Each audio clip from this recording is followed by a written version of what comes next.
Once upon a time, in a small, quiet village nestled between rolling hills, there lived a young girl named Lily. Lily was known throughout the village for her kindness and gentle nature. She lived with her grandmother in a cozy cottage at the edge of the village. Though they were not wealthy, they were happy, finding joy in the simple things, like the bright flowers in their garden and the songs of birds in the trees. Lily had a special gift: she loved to paint. Her paintings were filled with vibrant colors and scenes of beauty. She would spend hours by the river, using her old, worn paintbrush to capture the world around her on scraps of paper. But no matter how hard she tried, she always felt like something was missing in her paintings. She longed to create something truly magical. One day, while Lily was gathering wildflowers in the forest, she stumbled upon a curious old man sitting on a rock. His hair was silver, and his eyes twinkled with wisdom. He wore a cloak that shimmered in the sunlight, changing colors with every move. The old man smiled warmly at Lily. "What brings you to the forest, young one?" he asked in a gentle voice. Lily, not one to shy away from kindness, replied, "I'm gathering flowers for my grandmother. She loves their colors, and they make her smile." The old man nodded, pleased with her answer. "You have a kind heart, child. Tell me, what is it that you truly wish for?" Lily hesitated for a moment, then said, "I wish I could paint something magical, something that would make everyone happy." The old man's eyes sparkled. "I believe I can help you with that," he said, reaching into his cloak and pulling out a small, wooden paintbrush. It looked ordinary, but as Lily took it in her hands, she felt a strange, tingling sensation.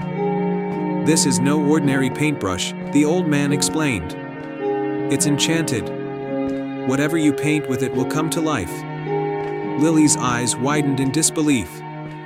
"Really? But why would you give something so special to me?" The old man smiled kindly. "Because I see the goodness in your heart. Use it wisely, and it will bring great joy.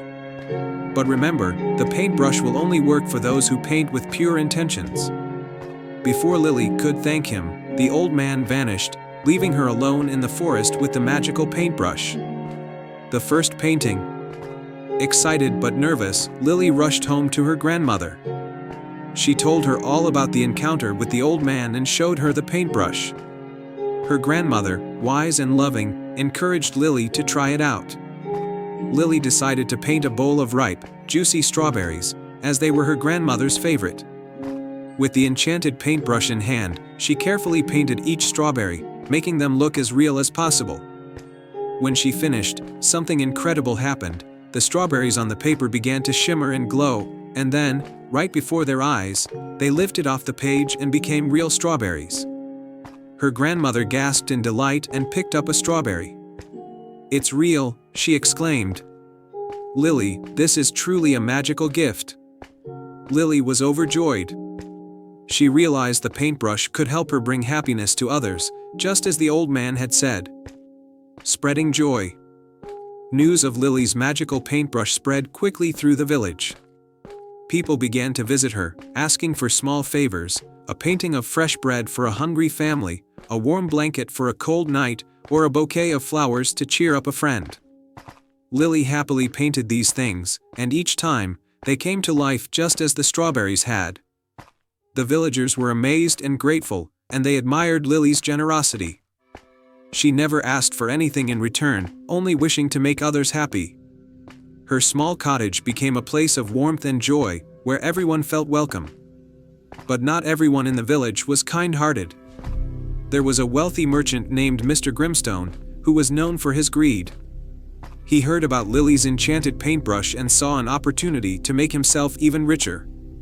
Mr. Grimstone's plot.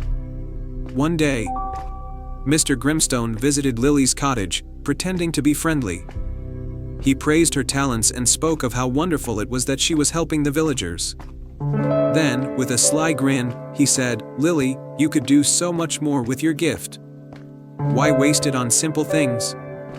With your paintbrush, you could create treasures beyond imagination: gold, jewels, anything you desire." But Lily shook her head. "I'm happy helping people, Mr. Grimstone. I don't need gold or jewels." Mr. Grimstone's smile faded, and he became impatient. "But think of the power you could have. You could live in a grand palace, wear the finest clothes, and eat the richest foods. You could be the most important person in the kingdom." Lily stood firm. "That's not what I want. I only want to use my gift for good." Angered by her refusal, Mr. Grimstone left, but he wasn't ready to give up. He was determined to get his hands on that paintbrush, even if it meant taking it by force. The theft. Late that night, as Lily and her grandmother slept, Mr. Grimstone sneaked into their cottage. He found the enchanted paintbrush lying on the table and snatched it up with a wicked grin. "Now the power is mine," he whispered to himself. The next morning, Lily was heartbroken when she discovered her paintbrush was gone. She knew right away that Mr. Grimstone had taken it. She feared what he might do with it, but she didn't know how to stop him. Meanwhile, Mr. Grimstone wasted no time. He ordered his servants to bring him the finest canvas, and he began to paint piles of gold coins. But when he finished, nothing happened. The gold remained just a painting. Frustrated, he tried again, this time painting a chest full of jewels. But again, the jewels remained on the canvas, refusing to come to life. No matter how hard he tried, the paintbrush wouldn't work for him. In his rage, Mr. Grimstone threw the paintbrush to the ground and stormed out of his mansion. The servants, who had been watching from a distance, picked up the paintbrush and realized that it would only work for someone with a pure heart, someone like Lily. The return of the paintbrush. The servants, moved by Lily's kindness and generosity, decided to return the paintbrush to her. They knew it belonged in the hands of someone who would use it for good. When they arrived at Lily's cottage, she was overjoyed to see the paintbrush again. She thanked the servants and promised to continue using it to help others. Mr. Grimstone, realizing that his greed had brought him nothing but misery, was humbled by the experience. He visited Lily and apologized for his actions. Lily, being the kind-hearted girl she was, forgave him and even offered to paint something for him. But Mr. Grimstone had learned his lesson. He asked for nothing more than a simple loaf of bread, saying, "I've realized that the greatest treasures are those that come from kindness and generosity, not wealth and power." Happily ever after. With her paintbrush returned, Lily continued to spread joy throughout the village. The people loved her even more, not just for her magical gift, but for her gentle spirit and willingness to help others. As for the old man who had given her the paintbrush, he was never seen again. But Lily knew that he had given her the greatest gift of all, the power to make the world a better place, one painting at a time. And so, the village flourished with happiness, and Lily's paintings became symbols of hope and kindness for generations to come. The end.